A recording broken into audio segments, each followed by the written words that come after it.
Israeli PM Benjamin Netanyahu ने अमेरिकी राष्ट्रपति जो बाइडेन को बता दिया है कि वो ईरान के तेल और परमाणु ठिकानों पर हमला नहीं करेंगे, लेकिन वो ईरान की सेना को निशाना बनाएंगे और उसका ये हमला बेहद ही करीब है।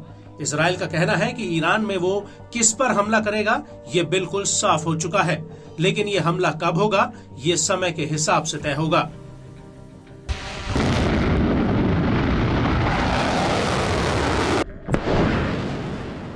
लेकिन इजराइल के इस ऐलान के बाद ईरान ने एक बार फिर से अमेरिका को धमकी दी है।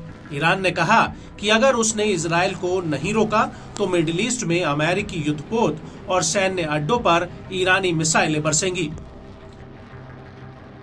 इसको लेकर ईरानी रेवोल्यूशनरी गार्ड कॉर्प्स यानी IRGC के कमांडर ब्रिगेडियर जनरल इब्राहिम जब्बारी ने कहा कि अमेरिका को ये पता होना चाहिए कि जिस दिन वो युद्ध के मैदान में उतरे और ईरान के खिलाफ हमला करने की जरूरत की तो उसके सैन्य अड्डे, हित और युद्धपोत ईरानी मिसाइलों की रेंज में होंगे। हमारे पास बहादुर और योग्य सेना है जो अमेरिकियों द्वारा किसी भी हस्तक्षेप का जवाब निश्चित रूप से देगी।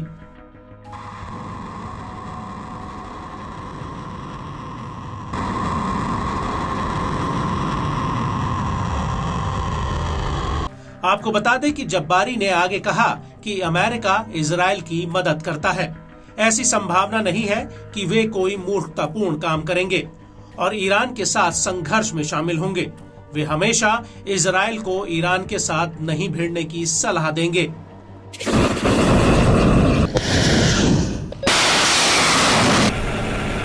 आपको बता दें कि ईरानी कमांडर का ये भी कहना है कि अमेरिका सभी फ्रंट पर लड़ने के लिए तैयार नहीं है, खासतौर से प्रतिरोध की धुरी और मुस्लिम दुनिया में।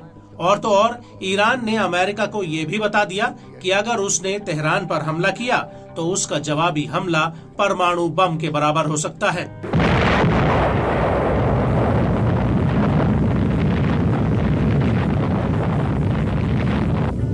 दरअसल ईरानी सेना के एक पूर्व ब्रिगेडियर जनरल ने एक बहुत बड़ा खुलासा किया है। IRGC के पूर्व मुखिया ब्रिगेडियर जनरल इब्राहिम रोस्तामी ने ईरान वॉच न्यूज को बताया कि ईरान के पास ऐसे हथियार हैं जो परमाणु हथियारों से भी ज्यादा ताकतवर हैं। उन्होंने ईरानी न्यूज एजेंसी से कहा कि हमारे पास ऐसे उपकरण हैं जो परमाणु हथियारों से कई गुना ज्यादा शक्तिशाली हैं।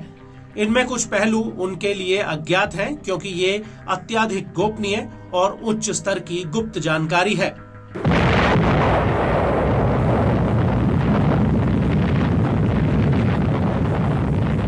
हालांकि ईरान ने इस हथियार का इस्तेमाल कभी किया है या नहीं, इसको लेकर रुस्तामी ने कुछ साफ साफ नहीं बताया, लेकिन उन्होंने पिछली कुछ घटनाओं की तरफ इशारा जरूर किया।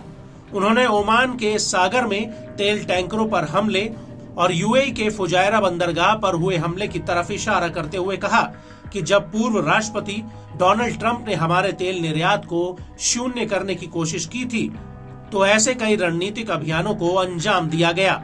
मैं ये नहीं कहूंगा कि इन्हें किसने अंजाम दिया, लेकिन बेहद ही सुरक्षित फुजायरा बंदरगाह पर 5 टैंकरों में धमाके हुए, यहाँ तक कि उन्हें ये तक नहीं पता चला कि ये हमले कहां से हुए।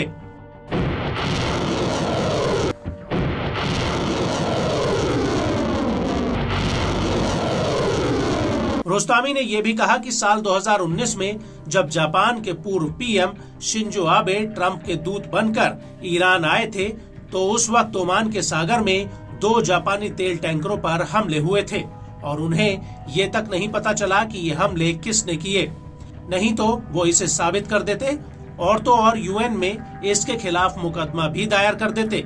हालांकि शुरुआती तौर पर UAE ने हमारे ऊपर आरोप लगाया, लेकिन वो इसका कोई सबूत मुहैया नहीं करा पाए।